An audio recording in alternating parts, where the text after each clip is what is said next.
Operation పుడమేరు చేపట్టి శాశ్వత పరిష్కారం చూపుతామని చెప్పిన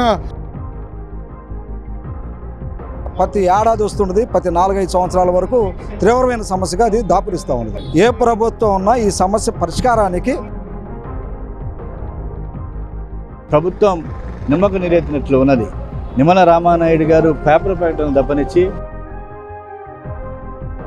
ఆపరేషన్ హైడ్రా తరహాలో ఆపరేషన్ బుడమేరు అమలు చేయాలి. కేవలం కాంట్రాక్ట్లు ఎక్కడ పుకటపల్లి నుంచి న్యూజెర్సీ వరకు ఉన్న పెద్ద పెద్ద ఎన్ఆర్ఐలు సంపన్న వర్గాలకి ఏ హామీలు ఎన్నికల ముందు ఇచ్చారో ఆ ప్రకారం వాటిని అమలు చేయడానికి ఈ రాష్ట్ర ప్రభుత్వం పూనుకుంటుంది తప్ప బుడమేరు ముంపు శాశ్వత పరిష్కారం చేపట్టాలని గత అనేక దశాబ్దాలుగా సిపిఐగా పోరాటం చేస్తూ ఉన్నాం. ప్రభుత్వాలు మారుతున్నాయి కానీ ప్రభుత్వం చేస్తున్నటువంటి వృధా ఖర్చులు ఎంత? మొన్న మోడీ గారితో మీటింగ్ పెట్టారు, ఎన్ని కోట్లు ఖర్చు పెట్టారు? అట్లాంటి 1-2 మీటింగులకు పెట్టే ఖర్చు మీరు ఇక్కడ పెడితే చాలు. ముప్పాళ్ళ నాగేశ్వరరావు, సిపిఐ పార్టీ రాష్ట్ర సహాయ కార్యదర్శి.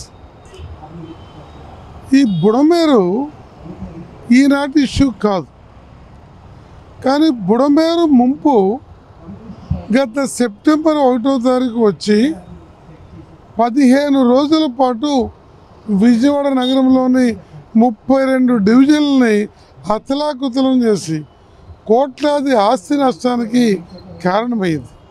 కానీ రాష్ట్ర ముఖ్యమంత్రి 10 రోజుల పాటు కలెక్టరేట్లో ఉండి బుల్డోజర్ మీద ప్రతి వీధి తిరగటం అభినందనీయం.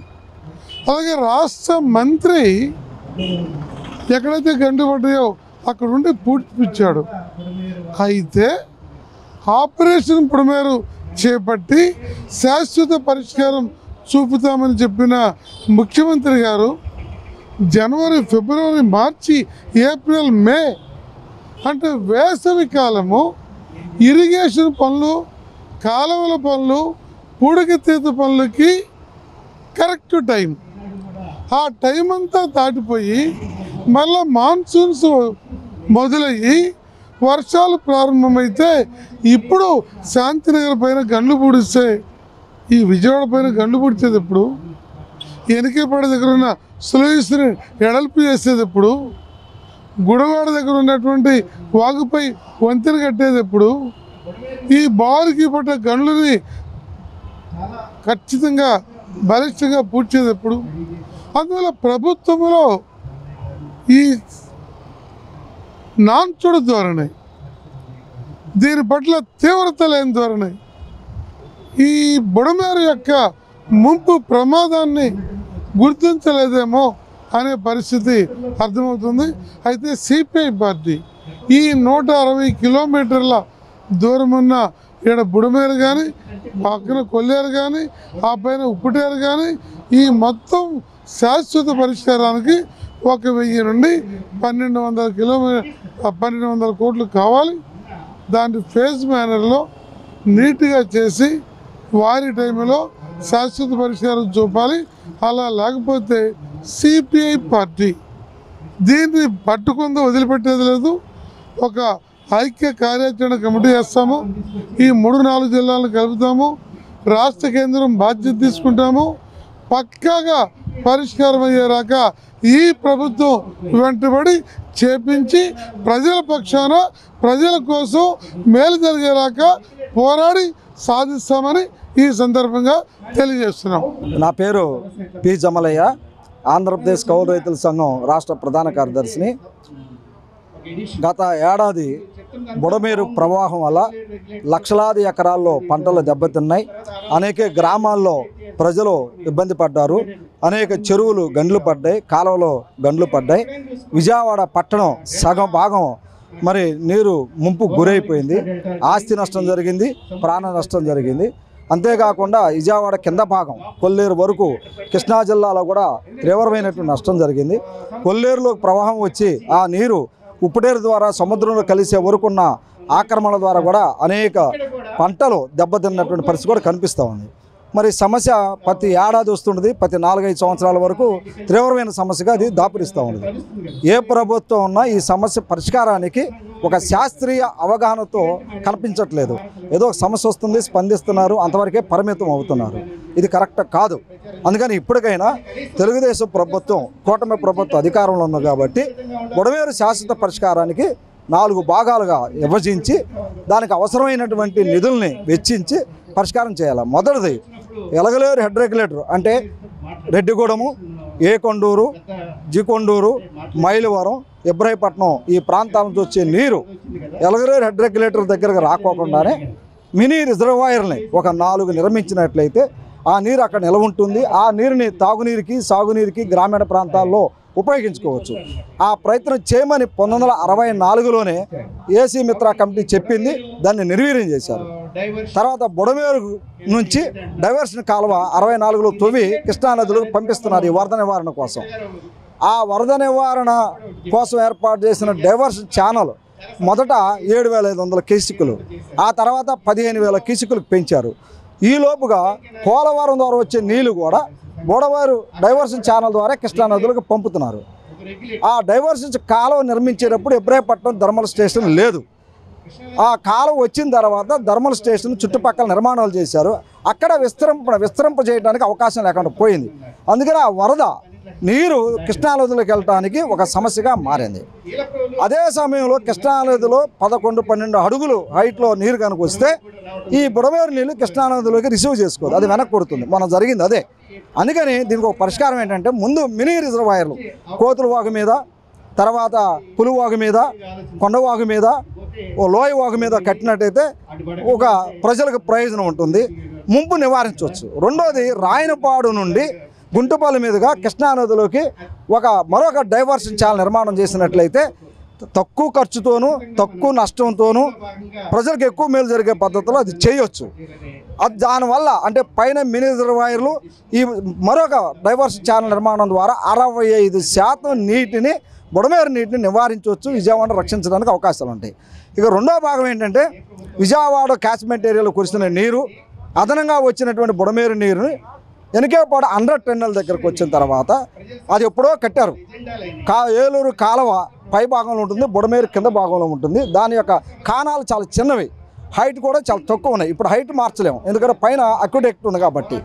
దాన్ని వెల్లడి చేయాలి. ఇంజనీర్ల బృందం చెప్పిందంటే 62 మీటర్లు వెల్లడి చేయమన్నారు, కానీ ఇది 32 మీటర్ల కంటే ఎక్కువ లేదు. అందుకని ఆ నీరంతా నిలబడి వెనక తన్నటం ద్వారా విజయవాడని ముంపుకు గురి చేస్తూ ఉన్నది. అందుకని యుద్ధ ప్రాతిపదిక మీద దాన్ని 62 మీటర్లు వెల్లడింపు చేసి మరింత కాణాలు పెంచి నీరు సునాయాసంగా సులభంగా కిందకి వెళ్ళేదానికి ప్రయత్నం చేయాల్సిన అవసరం ఉంది. ఇంజనీర్లు చెప్పిందంటే అక్కడ 62 చేయాలి, కొల్లేరు లోపల 110 మీటర్లు చేయాలి, ఉప్పుటేరు సముద్రంలో కలిసే లోపల 180 మీటర్లు ఏర్పాటు చేస్తే మరి బుడమేరు నీరు కొల్లేరులో కలిసే లోపల ఉన్నటువంటి మన కేసరపల్లి ఉప్పులూరు మధ్యన ఉన్నటువంటి ఒక వంతెన ఉంది, చాలా తక్కువగా ఉంటుంది. నీరు వచ్చినప్పుడు దాని మీద ప్రయాణం చేస్తుంది. దాని వంతెనలు ఎత్తులు పెంచాలా, కాణాలు ఎడపు చేయాలా. అదేవిధంగా మంతేరు నుంచి మన కేసరపల్లటానికి ఒక చప్టా ఉంది, అది ఎప్పుడో కూలిపోయింది, దాని మరమ్మతు కూడా చేయట్లేదు. ఈ విధంగా ఎనికేపాడు నుండి కొల్లేరు వరకు ఉన్న వంతెనలన్నింటినీ కూడా హైట్ పెంచాలా, వెల్లడింపు చేయాలా, నీరు సునాయాసంగా ముందుకెళ్ళే ప్రయత్నం చేయాలి. తర్వాత కొల్లేరులోకి రాములేరు, తమ్ములేరు, ఉప్పుటేరు, గుండేరు, బుడమేరు 5 ఏర్లు కలయిక కొల్లేరులో నీరు సముద్రంలోకి వెళ్ళాలంటే ఉప్పుటేరే ఒక వాహనం. దాంట్లో దాదాపు 15,000 క్యూసెక్కులు నీరు పోవడానికి ఒక మార్గం ఉండాలి, కానీ ఇప్పుడు 6,000 క్యూసెక్కులకి పోవట్లేదు. అది ఇటు పశ్చిమ గోదావరి జిల్లాని, ఇటు ఏలూరు జిల్లాని, ఇటు కృష్ణా జిల్లాని ముంచుతూ ఉంది. దానికి ఉన్న ఎంకరేజ్లు ఎక్కువ ఉన్నాయి. ఒకరం చెప్పాలంటే కొండూరు కొండల నుంచి సముద్రంలో కలిసే వరకు అనేక ఎంకరేజ్లు ఉన్నాయి. 2,700 ఎకరాలు విస్తరణ ఉంది. విజయవాడలో 270 ఎకరాలు ఎంకరేజ్ గుర్తయింది. చాలామంది రొయ్యల చెరువులు, చేపల చెరువులు పెడుతున్నారు. చేపల చెరువులు పెట్టాలంటే పెద్ద గండులు వేయటం వల్ల నీరు కిందకి వెళ్ళకపోతుంది. మరి ఎన్ని అంటే ఎంకరేజ్ని నిర్దాక్షిణంగా తొలగించాలి. ఎవరన్నా పేదవాళ్ళు ఇల్లు వేసుకుంటే వాళ్ళకి ప్రత్యామ్నాయం కల్పించాలా. అటువంటి ఈ 4 భాగాలు అంటే కొండూరు నుంచి వెలగలేరుకు ఒక భాగం, వెలగలేరు నుంచి ఎనికేపాడుకు ఒక భాగం, ఎనికేపాడు నుంచి కొల్లేరు వరకు ఒక భాగం, కొల్లేరు నుంచి సముద్రంలో కలిసే వరకు ఈ 4 భాగాలు విడగొట్టి అది డబ్బులు ఎంత అనేది అవసరమైతే ఎక్స్పర్ట్ కమిటీని ఒక ఇరిగేషన్ డిపార్ట్మెంట్ వాళ్ళతోనూ ఇంజనీర్లతోనూ వేసి దీనికి ఒక ప్రక్షాళన చేయడానికి ఉన్నటువంటి మార్గాన్ని ఎతకాల. కానీ ఏడాదైంది దీని మీద ఎక్స్పర్ట్ కమిటీ వేయలేదు. ఏదో ఇంజనీర్లు మాట్లాడుతున్నారు, రాజకీయ నాయకులు మాట్లాడుతున్నారు. రాజకీయ నాయకులు రాజకీయాల కోసం కాకుండా ఒక దృఢమైన ఒక సంకల్పంతో ప్రజా సంక్షేమం, అదేవిధంగా రైతుల యొక్క రక్షణ అనే దాన్ని దృష్టిలో పెట్టుకొని పరిష్కారం చేయాలి. చివరికి మాట ఏంటంటే ప్రాణాలని, పంట పొలాలని, మనుషులకి తాగునీరు ఇవ్వాల్సినటువంటి నీరు ఆస్తి నష్టానికి, ప్రాణ నష్టం కలుగు చేస్తూ ఉంది. దీన్ని చూస్తూ చోద్యం చూస్తున్నారు తప్ప అది చేస్తే సరైనది కాదు. ఇప్పటికైనా ప్రభుత్వం ఒక సంకల్పంతో, దృఢమైన నిశ్చయంతో నిధులు కేటాయించి బుడమేరు ఆపరేషన్ని సక్సెస్ చేసి ఆ విధంగా గ్రామాలని, విజయవాడ పట్టణాన్ని, రైతుల్ని, పొలాలను కాపాడాలని మేము కోరుతాం. శాశ్వత నివారణ చర్యలు చేపట్టాలని చెప్పి ఈ రోజున సిపిఐ ఆధ్వర్యాన నిరసన దీక్ష కార్యక్రమం జరిగింది, విజయవంతమైనది. కానీ ప్రభుత్వం నిమ్మకు నీరెత్తినట్లు ఉన్నది. నిమ్మల రామానాయుడు గారు పేపర్ ప్రకటన తప్పనిచ్చి ఒక గైడ్ వాల్ మాత్రమే నిర్మిస్తూ 160 కిలోమీటర్ల ప్రవాహ వేగాన్ని నిరోధిస్తామని చెప్తున్నారు. 43 కోట్లు కేటాయించామని చెప్తున్నారు. ఎక్కడ టెండర్స్ పిలవనటువంటి పరిస్థితి ఉన్నది. కాబట్టి ప్రభుత్వం చిత్తశుద్ధితో బుడమేరు ముంపు నివారణ చర్యలు చేపట్టాలి. ఆపరేషన్ హైడ్రా తరహాలో ఆపరేషన్ బుడమేరును అమలు చేయాలి. పేదలకు ప్రత్యామ్నాయం కలుగజేయాలి. వెలగలేరు టు విజయవాడ, విజయవాడ టు ఎనికేపాడు యూటీని సొరంగ మార్గాన్ని వెడల్పు చేయాలా. 4000 క్యూసెక్కులు మాత్రం వెళ్ళేటువంటి దారేది, కానీ 14,000 క్యూసెక్కులు వెళ్ళాలి. కాబట్టి దాని సొరంగాన్ని వెడల్పు చేయాలి. అప్ టు గుడివాడ, కొల్లేరు, ఉప్పుటేరు. కాబట్టి ఈ మార్గం అంతా ఆక్రమణలో ఉన్నది. కాబట్టి పరివాహక ప్రాంతం అంతా కూడా ఆక్రమణతో నిండి ఉన్నది. ప్రభుత్వం దగ్గర సర్వే ఉంది. ఈ సర్వే ప్రకారం సర్వే నంబర్లు సహా ప్రభుత్వం సర్వే చేసింది. కాబట్టి చంద్రబాబు నాయుడు గారి ప్రభుత్వం తక్షణమే ఆపరేషన్ బుడమేరును అమలు చేసి శాశ్వతంగా ముంపు నివారణ చర్యలు చేపట్టాలని చెప్పి ఈ రౌండ్ టేబుల్, ఈ నిరవధిక దీక్ష యొక్క ముఖ్య లక్ష్యం. బుడమేరు ఆపరేషన్ గురించి సిపిఐ 3 జిల్లాల కమిటీలు కలిపి చొరవ తీసుకొని వాళ్ళ ఈ ధర్నా నిరసన పద్యం చాలా అభినందనీయమైంది. వాస్తవానికి ఇది ఒక రాష్ట్ర రాజధాని. వాస్తవానికి శివరామకృష్ణయ్య నివేదిక రాకముందు దేశంలో ఇక్కడి నుంచి ఢిల్లీ వరకు ఎవరైనా నూతన ఆంధ్ర రాష్ట్రానికి రాజధాని ఏది అంటే విజయవాడ అన్నారు తప్ప అమరావతి అనలే. ఆ తర్వాత అమరావతి అయింది. అంటే అమరావతి మీదనే మొత్తం రాష్ట్ర ప్రభుత్వం అంతా కేంద్రీకరించి 1,00,000 కోట్ల రూపాయల డబ్బుని అక్కడే వెచ్చించి పథకాలు, స్కీములు, కాంట్రాక్టులు, నిర్మాణాలు, కట్టడాలు, ప్రాజెక్టులు అన్నీ అక్కడే దృష్టి పెట్టి అసలు పాత రాజధానిగా ప్రజల దృష్టిలో, ఢిల్లీ వరకు ప్రజల దృష్టిలో ఉన్న రాష్ట్ర రాజధాని ఏదైతే విజయవాడ ఉందో దాన్ని వదిలేశారు.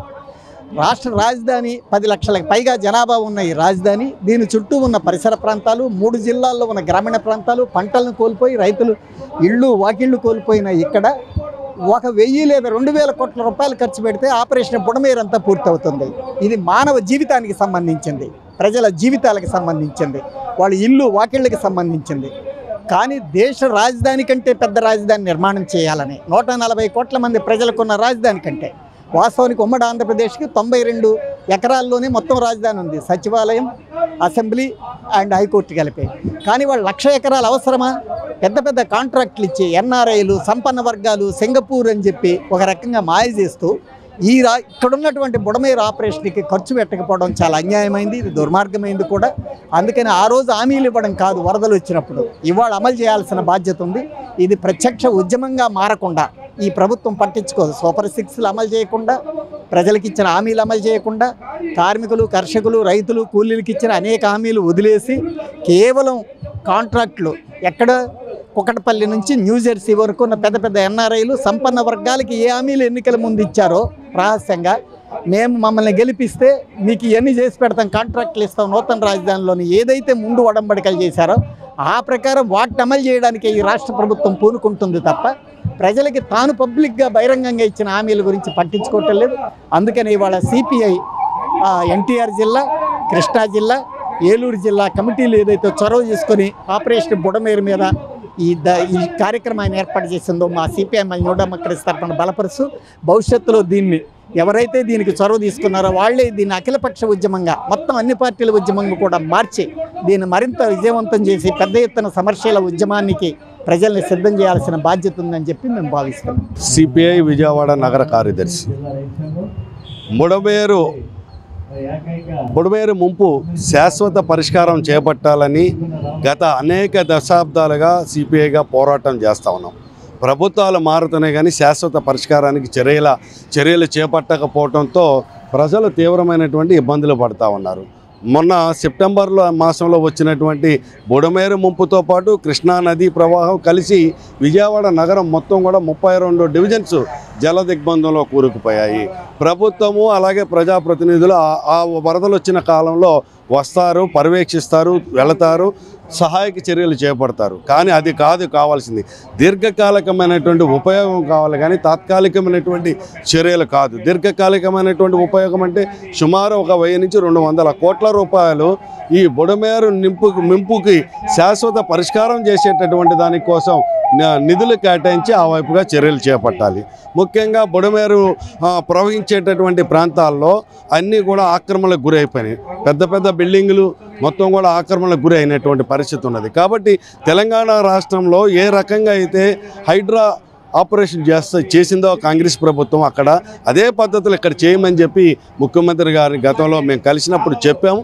ఆయన కూడా దానికి అంగీకరించారు. ఆ వైపుగా ఆపరేషన్ ఉన్నటువంటి ఆక్రమణలన్నిటిని కూడా తొలగించి వచ్చేటటువంటి బుడమేరు ఎక్కడ ఏ రకమైనటువంటి డిస్టర్బెన్స్ లేకుండా మా సముద్రంలో కలిసేటటువంటి పద్ధతిలో చర్యలు చేపట్టాలి. అలాగే మెయింటెనెన్స్ కూడా ఉండాలి. గుర్రపు డెక్క అనేటటువంటిది లేకపోతే ఇతర చెత్త చెదారాలు వచ్చే అన్నిటిని కూడా వాటిని నివారించేటటువంటి దానికోసం ఎప్పటికప్పుడు మెయింటైన్ చేస్తూ ఆ వైపుగా చర్యలు చేపట్టి భవిష్యత్తులో ముంపుకి గురి కాకుండా ఉండేటటువంటి పద్ధతిలో చర్యలు చేపట్టాలి. ఎందుకంటే 2005లో ఒకసారి వచ్చింది, 2009లో వచ్చింది, మొన్న 2024లో వచ్చింది.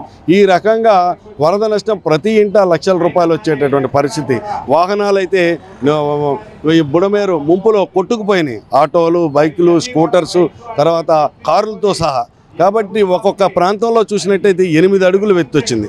ఒక భవానీపురం ప్రాంతం అంటే 8 అడుగుల ఎత్తు రావటం జరిగింది. కాబట్టి ఈ నగరానికి సంబంధించినటువంటి దానికి మనం చూసినట్లయితే భవానీపురం, విద్యాధరపురం, పాత రాజేశ్వరపేట, కొత్త రాజేశ్వరపేట, రామకృష్ణాపురం, నందమూరి నగర్, సింగనగర్, ప్రకాష్ నగర్, పాయకాపురం, సింగనగర్ ఈ ప్రాంతాలన్నీ కూడా జలదిగ్బంధమయ్యేటటువంటి వేలాది ఇళ్ళు ఉన్నటువంటి ఈ ప్రాంతాలు. కాబట్టి భవిష్యత్తులో ఆ వైపుగా చర్యలు ఆ రకమైనటువంటి ప్రమాదం సంభవించకుండా ఇప్పటికే చేస్తుంటే బాగుండేది.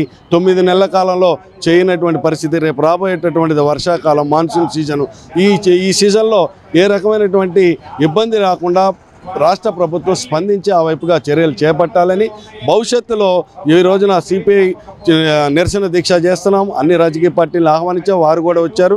భవిష్యత్తులో ఐక్య కార్యాచరణ ద్వారా రాష్ట్ర ముఖ్యమంత్రిని కానీ కలిసి అలాగే ఆయా ప్రాంతాల్లో నీటి మునిగినటువంటి బాధితులు ఎవరున్నారో వారందరినీ కూడా సమీకరించి ప్రభుత్వానికి దృష్టి తీసుకెళ్లేటటువంటి దానికోసం చర్యలు చేపట్టడం జరుగుతుందని చెప్పి సందర్భంగా ప్రభుత్వాన్ని తక్షణ చర్యలు చేపట్టాలని చెప్పి డిమాండ్ చేస్తాం. మొన్న బుడమేరుకు వచ్చిన వరద చరిత్రలో కనీ విని ఎరిగినటువంటిది. ఎప్పుడు ఇంత వరద రాలేదు. వరదలు వస్తున్నాయి. వచ్చిన ఆ బుడమేరులో వచ్చిన వరద హయ్యెస్ట్ వరద 38,000 క్యూసెక్లు ఇప్పటి వరకు చరిత్రలో. కానీ మొన్న కొన్ని లక్షల క్యూసెక్ల నీరు వచ్చింది. అది కేవలం బుడమేరులో వచ్చిన నీరు మాత్రమే కాదు. ఎంత పెద్ద వరద అంటే ఇక్కడ సింగనగర్ దగ్గర నుంచి నున్న మామిడికాయ పాకల వరకు దాదాపు 2.5-3 కిలోమీటర్ల వెడల్పున వరద 7-8 అడుగులు ఎత్తున పారింది. వరద 2-3 రోజుల పాటు 3-4 రోజుల పాటు పారింది. దాదాపు నెల రోజుల పాటు ప్రజలు సఫర్ అయ్యారు. సో ఇంత పెద్ద నీరు ఎందుకు వచ్చిందంటే ఈ పోలవరం కాలువను తీసుకెళ్ళి VTPS అవుట్ గోయింగ్ కెనాల్లో కలిపి కృష్ణానదిలో కలిపే దగ్గర రెగ్యులేటర్ లేదు. VTPSకి 2 కెనాల్స్ ఉన్నాయి. Incoming canal, out going canal. కృష్ణానది నుంచి నీరు వచ్చే కెనాల్ ఒకటి ఉంది, అక్కడ రెగ్యులేటర్ ఉంటుంది. ఈ అవుట్ గోయింగ్ కెనాల్కి రెగ్యులేటర్ లేదు. రెగ్యులేటరు మామూలు టైంలో వాడడం, నీరు పోతూ ఉంటుంది. VTPS నుంచి వచ్చిన నీరు కానీ ఇంకో లేకపోతే బుడమేరు నీరు కానీ క్యాచ్మెంట్ ఏరియాలో వచ్చిన నీరు దానిలో వెళ్ళి కృష్ణానదిలో కలుస్తుంటుంది. పోలవరం నీరు కాలువ వెళ్ళి కలుస్తూ ఉంటుంది. కానీ ఇట్లాంటి అన్టువర్డ్ సిచ్యువేషన్ వచ్చినప్పుడు, వరద ప్రమాదం గుర్తించినప్పుడు అప్పుడు లాక్ వేయటానికి అక్కడ రెగ్యులేటర్ ఖచ్చితంగా ఏర్పాటు చేయాలి. వెలగలేరు హెడ్ రెగ్యులేటర్ ఒకటే చాలదు. వెలగలేరు హెడ్ రెగ్యులేటర్ ఏంటంటే బుడమేరులోకి వచ్చినట్టు నీటిని ఆపడానికి ఉపయోగపడుతుంది తప్ప, ఆ రోజు జరిగింది ఏంటి, కృష్ణానది నీరు వెనక్కి ప్రవహించి ఆ పోలవరం కారణం కూడా గంటలు పడినాయి, చాలా పెద్ద ఎత్తున ప్రవహించింది నీరు. దాని మూలంగా ఒక నెల రోజుల పాటు ప్రజలు సఫర్ అయ్యారు. ఇక్కడ విజయవాడ దగ్గర నుంచి కింద, విజయవాడ ఇంటి పైనుంచి కూడా ఏలప్రోలు, కబులూరు ఆ ప్రాంతం నుంచి కింద కొల్లేరు వరకు కూడా భూములు మునిగినాయి, పంటలు మునిగినాయి, ఇళ్ళు మునిగినాయి, గ్రామాలు మునిగినాయి. దాదాపు నా లెక్క ప్రకారం అయితే 40-50 వేల కోట్ల రూపాయల ఆస్తి నష్టపోయి ఉంటారు. ప్రాణ నష్టం కూడా జరిగింది. ప్రజలు విపరీతంగా సఫర్ అయ్యారు. ఆ రోజు హడావుడి చేసింది ప్రభుత్వం. కానీ దురదృష్టకరమైన విషయం ఏంటంటే ప్రభుత్వాలు ఈవెంట్ మేనేజ్మెంట్లకి పరిమితం అయిపోతున్నాయి. ఇక్కడ కేంద్ర ప్రభుత్వం కావచ్చు, ఇక్కడ రాష్ట్ర ప్రభుత్వాలు కావచ్చు, ఆ రోజు ఏదైనా వచ్చినప్పుడు అది ఒక ఈవెంట్గా చూసి ఆ ఈవెంట్ అప్పటి వరకు సర్దుబాటు చేసుకుంటే అప్పటి వరకు హడావుడి చేస్తే సరిపోతుంది అన్నట్టుగా సరిపెట్టేయటం. కానీ నిర్మాణాత్మకమైనటువంటి చర్యలు చేపట్టడం, దీని విషయంలో ఖచ్చితంగా ఆ రోజు చేసిన హడావుడి వాళ్ళు ఫీల్ అయిన తీరును చూసి ప్రభుత్వం ఖచ్చితంగా ఈసారి బుడమేరు స్కీమ్ని డెవలప్ చేస్తారని అనుకున్నాం. ఈ సమస్య పరిష్కారం చేస్తారని అనుకున్నాం. కానీ 10 నెలలు దాటిపోయినా కూడా ఏం చేయలేదు. అప్పుడు ప్రజలు ఒత్తిడి చేస్తే తప్ప, ప్రజలు సఫర్ అయిన ప్రజలు ఎవరైతే ఉన్నారో, బాధితులు ఎవరైతే ఉన్నారో వాళ్ళు ప్రభుత్వం మీద ఒత్తిడి తెస్తే తప్ప ఈ ప్రభుత్వాలు కథలవు. ఈ బుడమేరు డైవర్షన్ స్కీమ్ అనే ఈ మొత్తం దానిలో వెలగలేరు రెగ్యులేటర్తో పాటు బుడమేరు కాలువని విస్తరించడంతో పాటు, ఆక్రమణను తొలగించడంతో పాటు, లోతుని పెంచడం, రిటైనింగ్ వాల్స్ పెట్టడం, దీంతో పాటు చాలా ముఖ్యమైన అంశం అవుట్ గోయింగ్ కెనాల్ వెళ్ళి కలిసే దగ్గర రెగ్యులేటర్ ఏర్పాటు చేయాలి. ఆ రెగ్యులేటరు ఇట్లాంటి ప్రమాదం వచ్చినప్పుడు, వరద ప్రమాదం వచ్చినప్పుడు ఉపయోగపడుతుంది. ఇంత పెద్ద వరద రాకుండా ప్రివెంట్ చేయొచ్చు, మనం నివారించవచ్చు. 2009లో రోషయ్య గారి ప్రభుత్వం ఉన్న టైంలో కూడా వరదలు వచ్చినాయి. అప్పుడు 10 లక్షల క్యూసెక్లు ఎంతో వచ్చిందని అనుకున్నాం కృష్ణానదికి.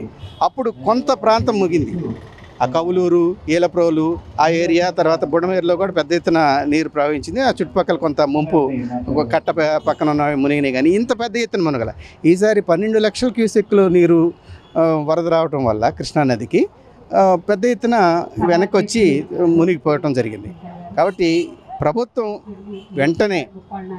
వెంటనే స్పందించి ఈ స్కీమ్ని ఇంప్లిమెంట్, మహా అయితే 1000 కోట్ల రూపాయలు అవుతుంది. ప్రభుత్వం చేస్తున్నటువంటి వృధా ఖర్చులు ఎంత? మొన్న మోడీ గారితో మీటింగ్ పెట్టారు, ఎన్ని కోట్లు ఖర్చు పెట్టారు? అట్లాంటి 1-2 మీటింగులకు పెట్టే ఖర్చు మీరు ఇక్కడ పెడితే చాలు, కొన్ని లక్షల మంది ప్రజల కష్టాన్ని తీర్చిన వాళ్ళు అవుతారు.